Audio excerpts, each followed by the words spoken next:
Fighting against the size and cost of government was a central plank of the progressive conservatives when Doug Ford came to power in 2018.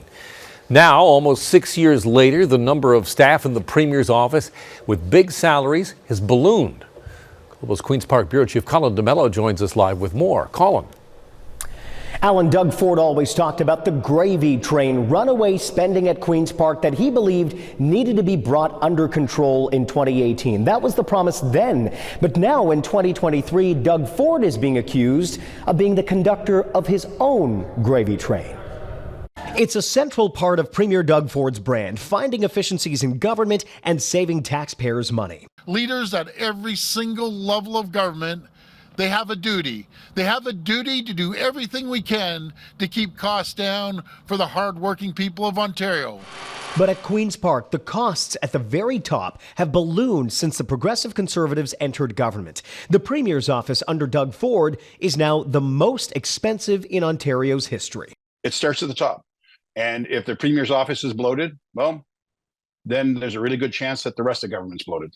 In 2019, Ford's first full year as Premier, there were 20 employees in his office on the Sunshine List who were earning six figures or more. In total, they cost $2.9 million. By 2023, the number of six-figure salary staff grew to 48, with a total compensation package of $6.9 million, a 136% increase over just 5 years. Is the Premier's office 2 or 3 times more effective than they were just a few years ago? And I think the answer is no. And I think that we're paying a lot more, but we're not necessarily getting more. And while the Progressive Conservatives often measure themselves against the record of the former Liberal government, the numbers tell a different story.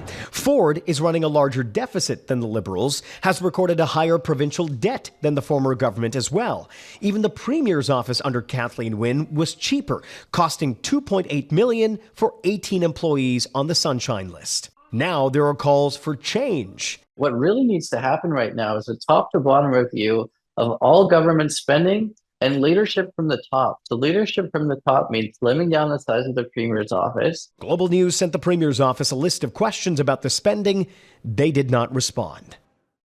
And among those questions, Global News had asked the Premier's office, what was the big difference between 2019 and 2023? Was there some major change in the office that necessitated 48 additional employees being on the Sunshine List? We also asked whether any steps were taken by the Premier's office to reduce costs.